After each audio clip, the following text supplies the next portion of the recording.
Hello students, मैं सुमेर सिंह स्वागत करता हूं आपके अपने यूट्यूब परिवार इंटेलेक्चुअल क्लासेस में। तो स्टूडेंट्स, अपन लास्ट टाइम बात कर रहे थे क्लास 12th के लिए mathematics chapter number 2 composite function, जो कि अपन कंप्लीट कर चुके हैं। उसका मिसलेनियस बचा हुआ है और उसका प्रोसेस मैंने आपको बताया है कि जैसे ही बोर्ड की तरफ से जैसे ही कोई सूचना मिलेगी कि सिलेबस इतना % कम हुआ है या इतना 1-2 क्वेश्चन कम है, उसके बाद मिसलेनियस डिस्कस करेंगे। आज अपन बात करने वाले हैं आपके बड़े मज़ेदार टॉपिक अवकलन की, यानी कि डिफरेंशिएशन, जो कि मोस्टली आपके डिफरेंशिएशन और इंटीग्रेशन है वो 38 नंबर का है, यानी कि अवकल और समाकलज, ये दोनों मिला करके आपके 38 नंबर के है। समझ में आ गई बात? तो ज़्यादा से ज़्यादा हम यदि नंबर कवर करेंगे तो आपके लिए ज़्यादा बेटर रहेगा। बात रहेगी चैप्टर नंबर 3, 4 एंड 5 और 6। चैप्टर नंबर 3 मैट्रिक्स है, ये डिटर्मिनेंट है, और ये जो दोनों चैप्टर हैं ये इन दोनों के ही क्या हैं, एप्लीकेशन है। तो इनका वेटेज कम है बजाय इंटीग्रेशन और डिफरेंशिएशन के। तो सबसे पहले अपन इन पार्ट्स को डिस्कस करेंगे। तो चलिए students, let's do start your new chapter differentiation, chapter number 7। तो आज हम इसके कुछ फॉर्मूलाज और इसके बेसिक कॉन्सेप्ट के बारे में डिस्कस करेंगे, और इन डिटेल हम नेक्स्ट क्लास में इसके बारे में स्टडी करेंगे। तो देखिए, आज अपन डिस्कस करने वाले हैं chapter number 7 differentiation.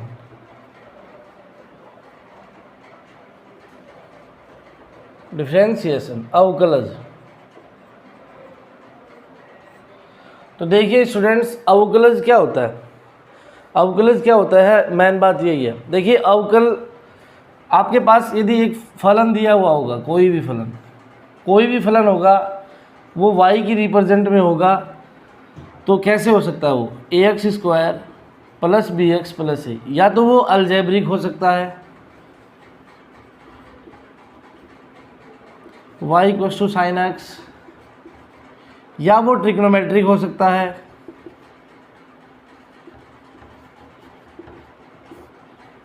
y = log x, या वो log वाला हो सकता है।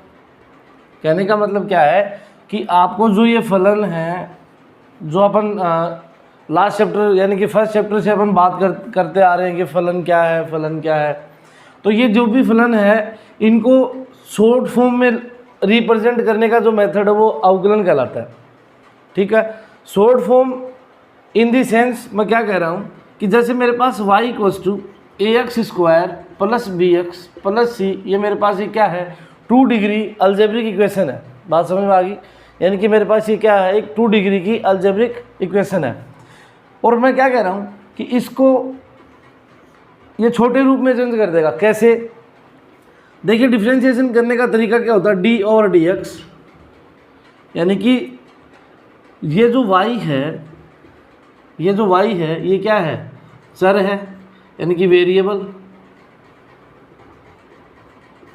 एक वेरिएबल का दूसरे वेरिएबल के सापेक्ष अवकलन करने का ये मेथड है। तो d/dx dy, यानी कि हमें क्या करना है, y का अक्ष की रेस्पेक्ट में अवकलन करना है। इसका मेथड क्या होता है?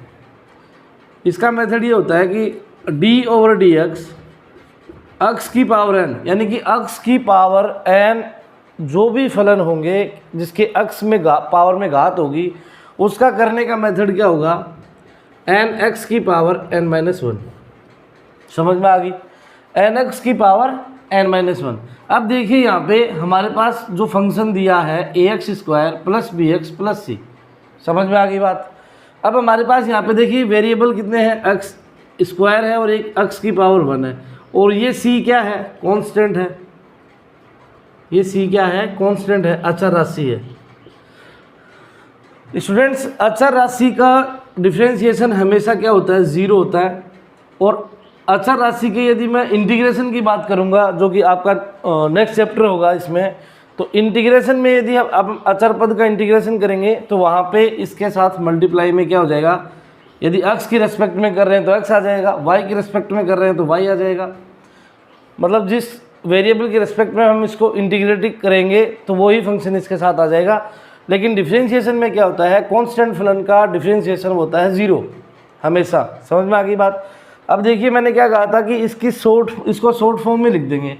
कैसे, देखना इधर, d over D x y का कर रहे हैं अक्स की रेस्पेक्ट में।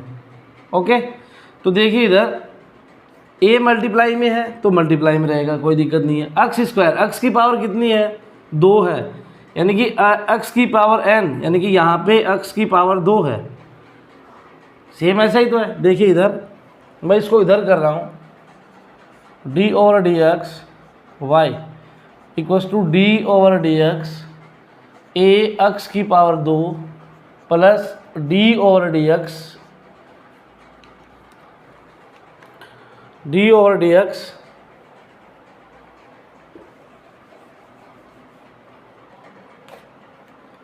D over D X, next क्या है B X plus D over D X C. ठीक है, ये कांस्टेंट है।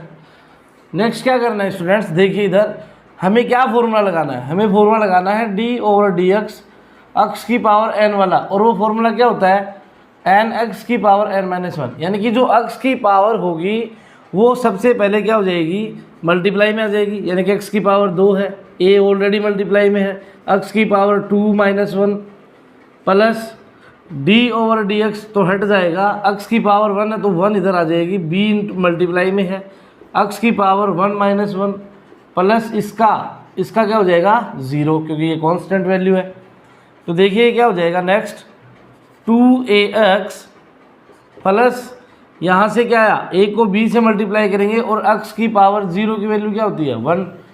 किसी की भी पावर यदि 0 होगी तो उसकी वैल्यू क्या हो जाएगी 1। तो क्या आया 2ax प्लस b। तो देखिए स्टूडेंट्स, हमारे पास पहले क्या फंक्शन दिया था, y equals to ax square plus bx plus c दिया था, और उसको डिफ्रेंशिएट करने के बाद यानी कि dy बाई डी एक्स करने के बाद क्या आया 2ax प्लस b। बात समझ में आ गई।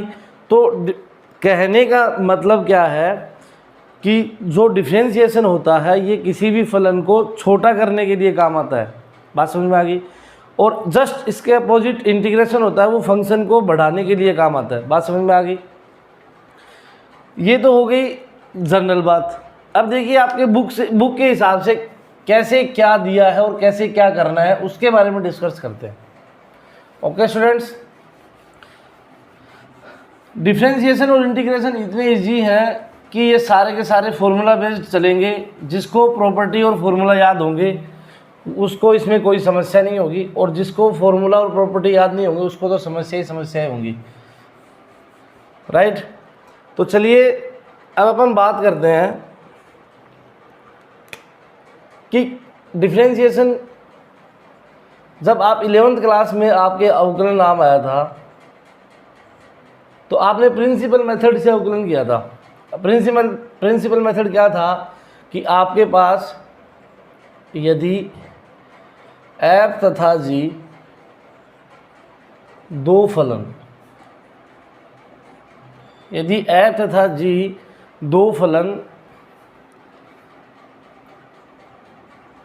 निश्चित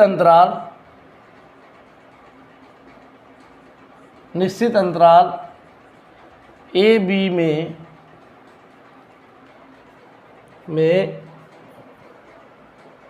एक बिंदु C belongs to A, B अवकलनीय है, तब अवकलनीयता की परिभाषा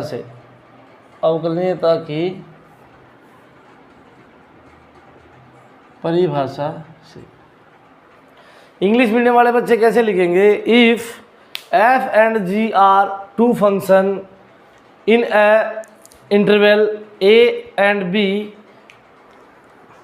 and there exist c is a point a belongs to b R differentiability, then the definition of differentiability.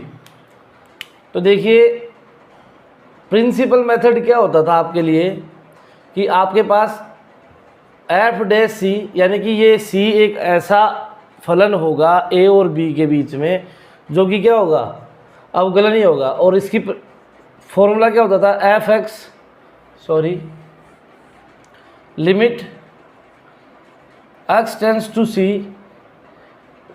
F of X minus F of C upon X minus C. ये आपका क्या होता था, क्लास 11th में आप इस method से अवकलन फाइंड आउट करते थे।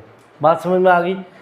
तो आपका जो क्लास 12th में यदि अपन बात करेंगे अवकलन की, तो वो किस प्रकार होगी स्टूडेंट्स। देखिए आपको 3 प्रकार से फलन मिलेंगे। फर्स्ट क्या होगा कि differentiation F plus minus G of C equals to F dash C plus minus G dash C. ये जो डी है ये डिफरेंशिएशन होता है और इसका मान होता है डेल ओवर डेल एक्स।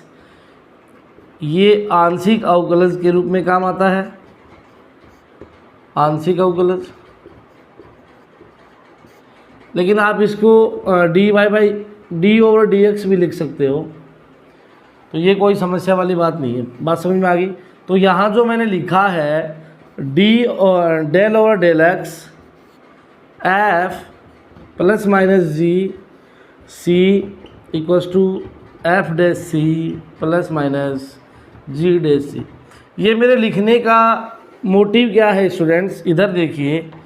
कहने का मतलब क्या है कि आपको जो फर्स्ट आपका टाइप है वो आपको कैसा मिलेगा कि आपके पास y एक ऐसा फंक्शन होगा जिसके अंदर क्या I L A T E. देखिए इंटीग्रेशन और डिफरेंशिएशन में I L A T E नाम के फंक्शन होते हैं। कैसे, ध्यान से देखिए इधर। आई का मतलब होता है इन्वर्स फंक्शन,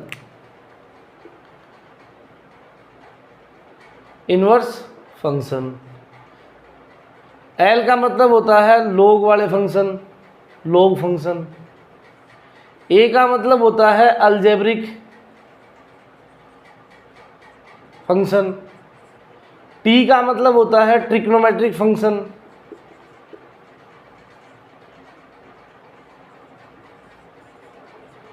और ई का मतलब होता है एक्सपोनेंशियल, यानी कि ई की पावर एक्स वाले फंक्शन।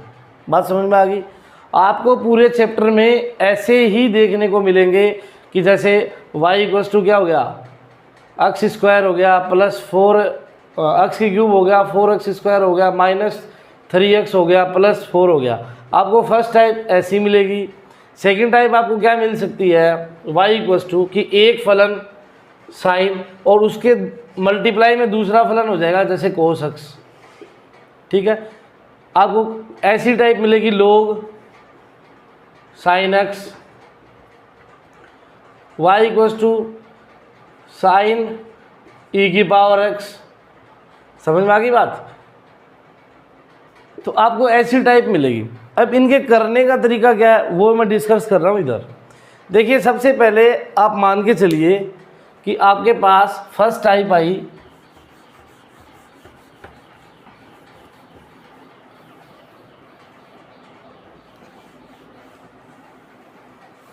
आपके पास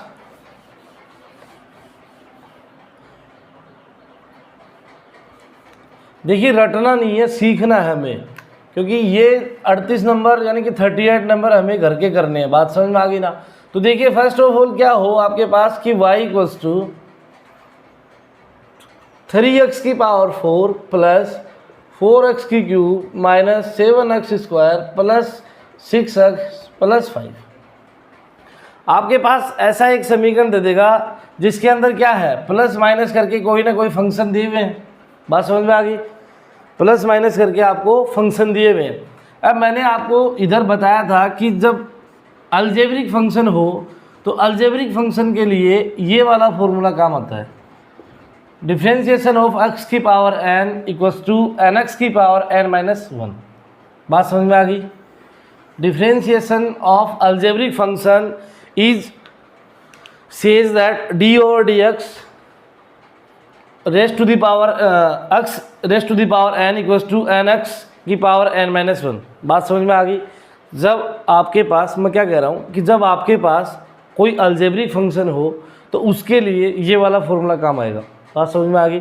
चाहे मर्जी x की पावर 4 हो, 5 हो, 10 हो, 20 हो, चाहे मर्जी इन्फिनिटी हो, कोई दिक्कत नहीं है। उस वाले में हमारे पास क्या काम आएगा, d over dx nx की पावर n माइनस 1। बात समझ में आ गई। ऐसा कब होगा, जब आपके पास कोई ना कोई फंक्शन है वो प्लस माइनस क्या चलेंगे, सिमिलरली चलेंगे। ज़रूरी नहीं है कि यहाँ पे माइनस हो, प्लस भी हो सकता है। ज़रूरी नहीं है कि यहाँ पे प्लस हो, यहाँ माइनस भी हो सकता है। मतलब प्लस और माइनस के कॉम्बिनेशन में चलेगा तो उसके लिए हमेशा ये वाला फॉर्मूला काम आएगा। समझ में आ गई बात। मैं क्या कह रहा हूँ फिर से देखिए कि जब आपके पास कोई अलजेब्रिक फंक्शन, ये अलजेब्रिक फंक्शन है और इसमें x की मैक्सिमम पावर कितनी है, 4 है, मिनिमम पावर कितनी है, 1 है और अचर पद भी है। बात समझ में आ गई। तो आप इसको क्या बोल सकते हो कि 4 डिग्री की अलजेब्रिक इक्वेशन है। बात समझ में आ गई। तो इसके लिए जब आप इसका डिफरेंशिएशन फाइंड आउट करोगे स्टूडेंट्स, तो इसके लिए हमेशा ये फॉर्मूला काम आएगा। बात समझ में आ गई। यानी कि फर्स्ट टाइप आपको ऐसी मिलेगी। टाइप सेकंड क्या मिलेगी, differentiation f g C equals to, यानी कि जब क्या हो, दो फलन मल्टीप्लाई में हो तो उसके लिए क्या हो जाएगा, F C G dash C plus G of C F dash C. बात समझ में आ गई। कहने का मतलब क्या है कि फर्स्ट को एज इट इज़ रख दोगे, सेकंड का अवकलन कर दोगे। ये मैंने डेस लगाया है। एक बार डेस का मतलब क्या होता है कि किसी भी फलन का एक बार अवकलन, यानी कि d over dx इंटू जी। बात समझ में आ गई, d over dx इंटू जी। यदि मैं इसको ऐसे लिख दूँ g डबल डेस, तो ये क्या हो जाएगा, D square G upon D X square. यदि मैं इसको ऐसे लिख दूँ g डैश 3, तो ये क्या हो जाएगा, d over dx into D square G upon D X square. समझ में आ गई बात। तो डेस का मतलब क्या होता है, डिफ्रेंशिएशन ही होता है। यानी कि एक डेस तो एक बार अवकलन, 2 डेस तो 2 बार अवकलन, 3 डेस तो 3 बार अवकलन, और यदि g की पावर n तो मतलब d over dx, यानी कि यहाँ पे मैं n ले सकता हूँ कि d का n बार अवकलन dn g अपॉन dxn। बात समझ में आ गई। यानी कि इसकी n ट्रम्थ तक अवकलन। बात समझ में आ गई। तो दूसरा तरीका क्या होगा, जब आपके पास दो फलन जैसे y equals to x sine x, y equals to x square cos square x. बात समझ में आ गई। यानी कि आपके पास क्या होंगे कि कोई भी दो फलन है वो मल्टीप्लाई में मिलेंगे, आप उनका डिफरेंशिएशन करोगे तो ये वाला मेथड काम में लोगे। समझ में आ गई। आप फर्स्ट किसी को भी मानो, सेकंड किसी को भी मानो, अवकलन में कोई दिक्कत नहीं है। उसका फॉर्मूला क्या होता है, ये होता है। इस फॉर्मूले को मैं थोड़ा सा और सिस्टमेटिक ढंग से आगे लिखवा दूंगा। लास्ट यानी कि थर्ड स्टेप कैसी हो सकती है, differentiation F upon G into C. तो ये कैसा हो गया मेरे स्टूडेंट्स, देखिए इधर F dash C G of C minus G of C into F of C upon G of C का होल स्क्वायर। समझ में आ गई बात। यानी कि जब क्या हो कि एक फलन y equals to x upon sine x हो, okay, y equals to log x upon x हो, ऐसे करके यदि आपके पास कोई भी फलन होगा तो उसके लिए कौन सा फॉर्मूला यूज़ होगा, ये वाला। बात समझ में आ गई। तो चलिए आप इसका स्क्रीनशॉट ले लीजिए। उसके बारे में अब इसके बाद मैं जो फॉर्मूले दिए हुए हैं बेसिक, उनके बारे में डिस्कस करता हूँ। आई होप आपने स्क्रीनशॉट ले लिया होगा, या आप वीडियो को पॉज करके भी इनको उतार सकते हैं।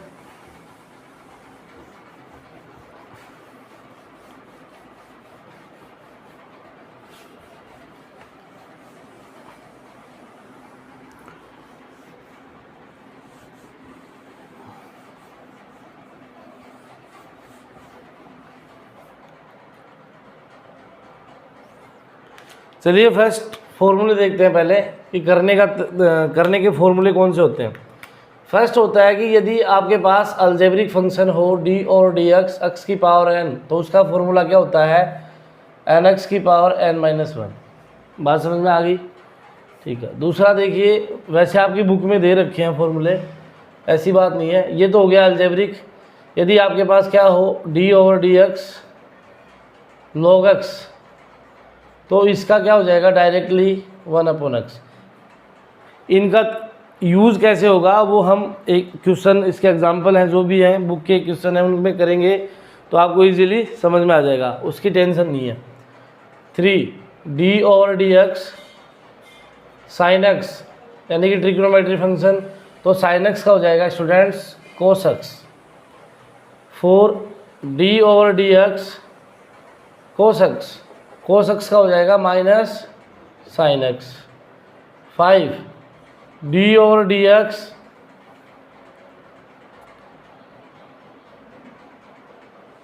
e की पावर x, तो देखिए स्टूडेंट्स e की पावर x का सेम e की पावर x होता है। बात समझ में आ गई, यहाँ तक कोई समस्या नहीं है। फॉर्मूले आपके बुक में दिए हुए हैं, आपको याद रखने हैं। अब अपन बात करते हैं कि क्वेश्चन कैसे सोल्व करेंगे इनके बेस पे। जैसे आपके पास स्टूडेंट्स ऐसे आ जाए कि y इक्वल्स टू, सबसे पहले आपके बुक के अकॉर्डिंग जैसे आपके पास ऐसे आ जाए cos sin x, ठीक है। आपके पास ऐसे आ जाए कि cos sin x। अब आपको यहाँ से दिख रहा है कि क्या है, cos के साथ कोई एंगल नहीं है, cos के साथ क्या नहीं है, कोई एंगल नहीं है, लेकिन cos के साथ sin x मल्टीप्लाई में है। तो इसके करने का तरीका आप ये मत कर देना कि इसको फर्स्ट मान लिया या इसको सेकंड मान लिया। फर्स्ट सेकंड वाले फॉर्मूले से मतलब ये वो वाला नहीं है कि जैसे मैंने अभी लिखा था d f of g of c, ये वाला फंक्शन नहीं है, क्योंकि यहाँ पे cos बिना एंगल के है और उसके sin x मल्टीप्लाई में है। तो इसके करने का तरीका देखिए स्टूडेंट्स कैसे होगा। फर्स्ट ऑफ ऑल क्या करोगे आप, ये जो cos है ये sin x के साथ इसको एंगल मानोगे पूरा, यानी कि जो ये sin x है उसको पूरा एंगल मानोगे, किसके लिए, cos के लिए। बात समझ में आ गई। तो देखिए अवकलन करने से पहले आप यहाँ नीचे एक लाइन लिखनी है आपको, differentiation with respect to x। Hindi वाले बच्चे भी इंग्लिश का यूज़ कर सकते हैं, ऐसी कोई बात नहीं है। और आप यदि हिंदी में लिखना चाहो तो यहाँ पे लिख सकते हो कि x के सापेक्ष अवकलन करने पर, x के सापेक्ष अवकलन करने पर। अब मैंने क्या कहा है कि आपको एक टाइम के लिए sin x को पूरा x मानना है, अज्यूम करना है मनी मन में। तो देखिए क्या हो जाएगा, आप यदि इसको अज्यूम करा तो एक cos x ही तो है पूरा। अब आप देखिए कि फॉर्मूला कहाँ है, d over dx cos x, d over dx cos x। देखिए इसको डिफ्रेंशिएशन करेंगे तो dy by dx d over dx into cos x। अब स्टूडेंट्स ये देखिए कि d ओवर dx है, d ओवर dx है और कोस एक्स है, तो उसको मैं क्या लिख सकता हूँ, उसको मैं क्या लिख सकता हूँ, माइनस साइन एक्स लिख सकता हूँ, माइनस साइन एक्स लिख सकता हूँ ना।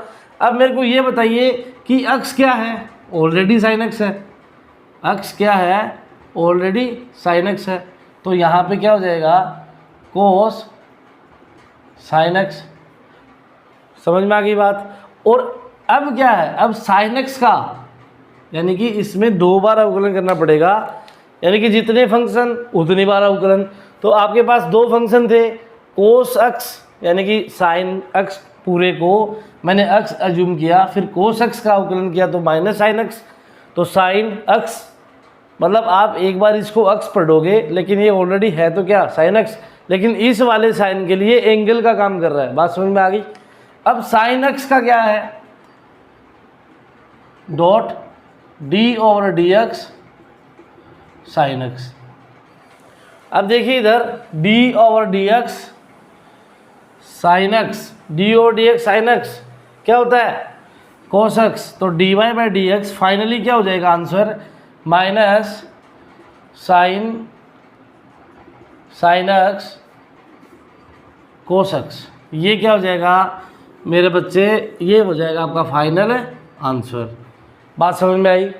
फिर से देखिए एक बार मैंने क्या करा है, फिर से देखिए हमारे पास गिवन क्या था कि y equals to cos sine x. ठीक है, आपको क्या कहा गया कि दिए गए फलन का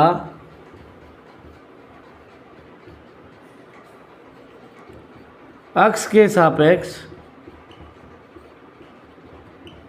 अवकलन कीजिए। ठीक है स्टूडेंट्स, आपको क्या कहा गया कि दिए गए फलन का अक्ष के सापेक्ष अवकलन कीजिए। अब आपके पास इधर देखिए कि आपके पास फलन क्या है, ये वाला फलन है। ठीक है, मैंने क्या कहा कि ये जो कोस है इसके साथ एंगल नहीं है, लेकिन इसके एंगल की पूर्ति कौन कर रहा है, साइन एक्स कर रहा है। इसके एंगल की पूर्ति कौन कर रहा है, साइन एक्स कर रहा है। तो जैसे ही आप अवकलन करना स्टार्ट करोगे तो यहाँ पे लिखोगे differentiation with respect to x. ठीक है, आपको क्या करना है, फर्स्ट ऑफ ऑल जो इसके मल्टीप्लाई में दिया हुआ है साइन एक्स, उसको क्या करोगे, मनी मन अक्स एज्यूम करना है। ठीक है, अक्स एज्यूम करने के बाद आपको पता है कि डिफरेंशिएशन करने का तरीका क्या होता है, डी ओवर डी एक्स यानी कि वाई का अक्स की रेस्पेक्ट में हम क्या कर रहे हैं, डिफरेंशिएशन कर रहे हैं। तो डी ओवर डी एक्स कोस साइन एक्स। बात समझ में आ गई।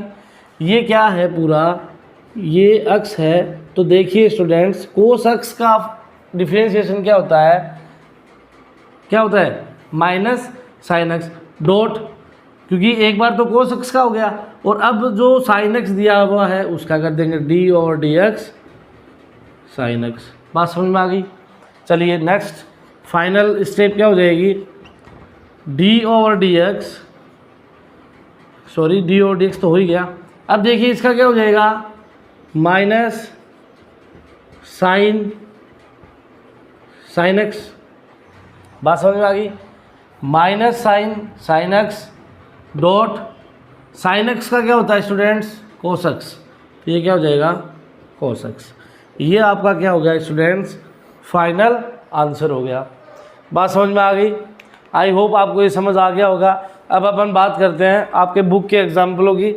तो चलिए सबसे पहले फर्स्ट एग्जाम्पल, उसके बारे में डिस्कस करते हैं, जिससे आपको थोड़ा सा और समझने में आसानी होगी। फॉर्मूले स्टूडेंट्स आपको याद करने होंगे, आपके बुक में दिए हुए हैं। और इससे पहले जो अपन चैप्टर नंबर 2 की कंप्लीट किया था, वहाँ से जो भी कोस की, साइन की, टेन की जो भी प्रॉपर्टियाँ थी वो आपको याद होनी बहुत ज़रूरी है, क्योंकि इस वाले चैप्टर में भरपूर तरीके से वो काम आएंगी। बात समझ में आ गई। तो चलिए फर्स्ट ऑफ ऑल आपका देखते हैं एग्जाम्पल नंबर फर्स्ट। निम्न फलनों का अक्ष के सापेक्ष अवकलन कीजिए।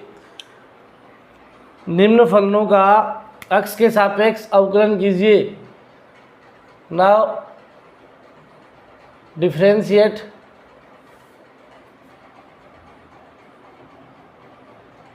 ऑफ एक्स गिवन फंक्शन, यानी कि जो फलन दिए गए हैं उनका अक्ष के सापेक्ष हमें अवकलन करना है। पहला क्या है, पहला फलन क्या है, लॉग, देखिए इधर लॉग एक्स स्क्वायर, ठीक है, क्या है लॉग एक्स स्क्वायर। देखिए स्टूडेंट्स, लॉग का बेस हमेशा ई होता है। कहने का मतलब क्या है कि लॉग है वो ई बेस पे काम करता है, ठीक है, यानी कि इसको बेस बोलते हैं। लॉग है वो हमेशा क्या होता है, ई बेस पे काम करता है। और यदि ई की पावर कहीं भी आपको लॉग एक्स मिल जाए तो ई की पावर लॉग से लॉग कैंसिल हो जाता है। बात समझ में आ गई। तो ये आपके नेक्स्ट चैप्टर की बात है जो आगे अपन डिस्कस करेंगे इन डिटेल, कोई दिक्कत वाली बात नहीं है। फर्स्ट ऑफ ऑल क्या दिया है आपको, लॉग एक्स स्क्वायर दिया है और इसका क्या करना है, अक्ष के सापेक्ष डिफरेंशिएशन फाइंड आउट करना है। तो सबसे पहले क्या करोगे, इसको y के इक्वल मानोगे, y equals to log e x square. आप ये ई लिखो चाहे मत लिखो, कोई गलत नहीं है, ठीक है। तो देखिए अब क्या हो गया, y equals to log x square. अब y है जो y फलन हो गया, अब इस y फलन का हमें अक्ष के सापेक्ष क्या करना है, डिफरेंशिएशन करना है। तो देखिए यहाँ पे मैं लिख देता हूँ differentiation with respect to x, ठीक है। तो ये क्या हो जाएगा स्टूडेंट्स, डी और डी लाई में है क्योंकि y के सापेक्ष कर रहे हैं। अब देखिए इधर ध्यान देना है, सबसे पहले हमें लॉग को पकड़ना है, समझ में आ गई बात।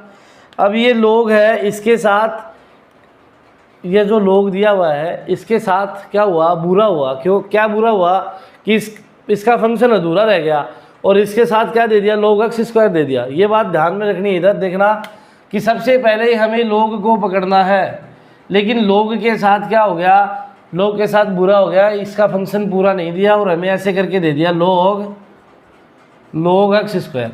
तो हमें क्या करना है, पहले इस फंक्शन को पूरा करना है। तो जो ये लॉग एक्स स्क्वायर दे रखा है हमें इसको अक्ष अज्यूम करना है, अपने मन ही मन अक्ष अज्यूम करना है। रफ में आप कर सकते हो, लेकिन राइट कॉपी में आप ऐसे मत कर देना कि इसको अक्ष अज्यूम करके दिखा रहे हो, तो ऐसे गलत हो जाएगा, मतलब एग्जामिनर पे थोड़ा गलत इफेक्ट पड़ेगा।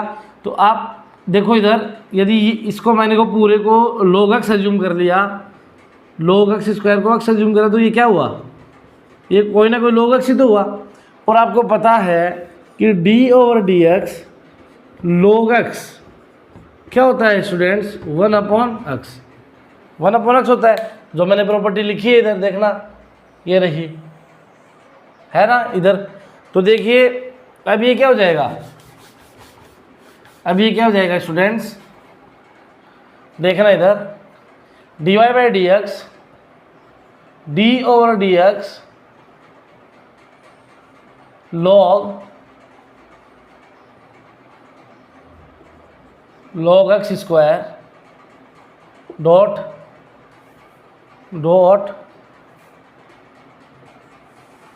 D over D x log x square, ठीक है, dot d over D x x square. अब देखना इधर, जो भी फंक्शन दिया था उन सभी का डिफरेंशिएशन हो रहा है। देखने वाली बात तो यही है ना कि जो भी आपको फंक्शन दिया है, लॉग एक्स स्क्वायर जो भी दिया है उसका सभी का डिफरेंशिएशन हो रहा है, ठीक है। तो देखिए next step, d y by D x equals to D over D x, इसको क्या करा आपने, लॉग एक्स अज्यूम कर लिया, तो ये क्या हो जाएगा 1/log एक्स स्क्वायर। जहाँ तक कोई समस्या, क्योंकि ये पूरा जब एक्स होगा, ये पूरा जब एक्स होगा तो क्या हो जाएगा 1/, क्योंकि log एक्स का एक्स होता है और एक्स की वैल्यू क्या है, log एक्स स्क्वायर, तो कोई समस्या नहीं, ठीक है, डॉट। अब देखिए इधर नेक्स्ट स्टेप में क्या है, D over D x log x square, क्या है log x स्क्वायर है, तो इसका क्या होना चाहिए फिर 1/x स्क्वायर, इसका क्या होना चाहिए 1/x स्क्वायर होना चाहिए, 1/x स्क्वायर डॉट, अब d/dx आ गया आपके पास, d/dx x स्क्वायर, तो कौन सा फॉर्मूला लगाओगे, d/dx x की पावर n, क्या होता है nx की पावर n-1, ठीक है। n की वैल्यू क्या है स्टूडेंट्स 2 है, x 2 - 1 क्या बचा 2x की पावर 1 यानी कि 2x बचा, तो यहाँ पे क्या आ जाएगा 2x। तो फाइनली आंसर क्या हो जाएगा स्टूडेंट्स, फाइनली आंसर क्या हो जाएगा,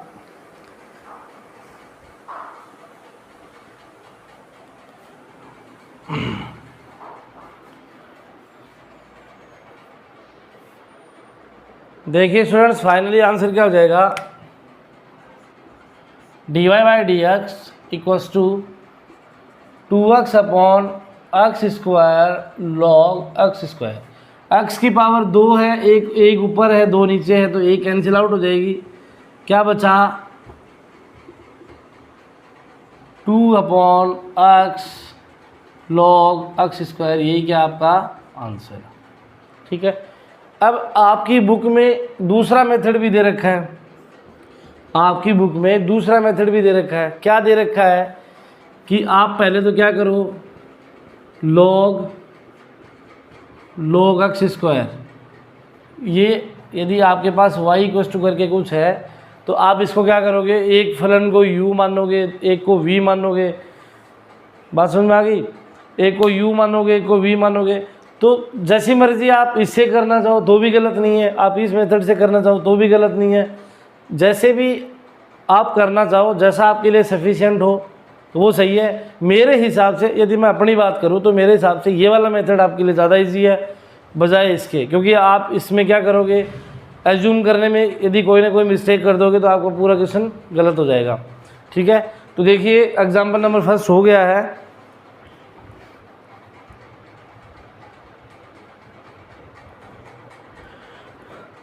उसके बाद अपन बात कर रहे हैं एग्जाम्पल नंबर 1 में दूसरा क्वेश्चन करते हैं। देखिए वो एक्सपोनेंशियल में दे रखा है, क्या दे रखा है एक्सपोनेंशियल में दे रखा है, उसके बारे में डिस्कस करते हैं। देखिए क्या दिया हुआ है e की power sin x square y equals to e की पावर sin x स्क्वायर दे रखा, ठीक है। तो देखिए यहाँ पे सबसे पहले क्या लिखोगे, differentiation with respect to x, कोई प्रॉब्लम नहीं है, तो क्या हो जाएगा dy/dx equals to d/dx e की पावर sin x स्क्वायर। अब देखिए स्टूडेंट्स d/dx e की पावर x क्या होता है, d/dx e की पावर x क्या होता है, e की पावर x होता है, कोई दिक्कत ही नहीं है। तो देखिए क्या हो जाएगा dy/dx इक्वल्स टू e की पावर x यानी कि एज इट इज, ठीक है एज इट इज।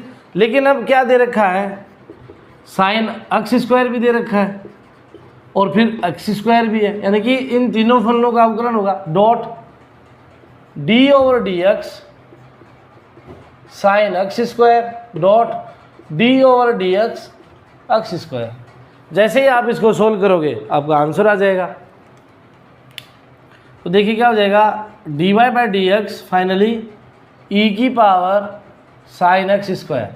अब डियर स्टूडेंट्स ये बताइए कि d/dx sin x क्या होता है, cos x होता है, क्या होता है cos x, ये जो लिखा हुआ इधर क्या होता है cos x होता है। तो देखिए क्या हो जाएगा डॉट cos और x का स्क्वायर दे रखा है, ठीक है डॉट। अब देखिए x स्क्वायर का अपन कितनी बार कर चुके हैं कि यानी कि ये क्या है कोई ना कोई x की पावर n है और फॉर्मूला क्या होता है nx की पावर n-1 होता है।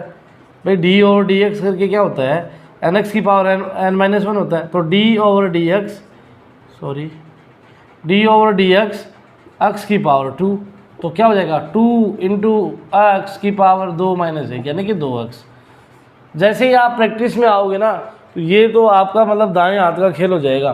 तो देखिए क्या हो जाएगा 2x, ठीक है। अब क्या होगा finally, dy by D x equals to E की power sine X square cos X square, ये 2x में इधर भी लिख सकता हूँ, कोई दिक्कत नहीं। तो ये आपका क्या होगा फाइनली आंसर हो गया। समझ में आ गई बात। चलिए एग्जाम्पल नंबर 1 में दूसरा 1-2 करवा दिए मैंने, तीसरा आप कर लेना। अब अपन बात करते हैं, मैं आपको 2 फॉर्मूले लिखवा देता हूँ कि आपके पास वो कल आपको याद करने हैं, बाकी अपन नेक्स्ट क्लास में डिस्कस करेंगे।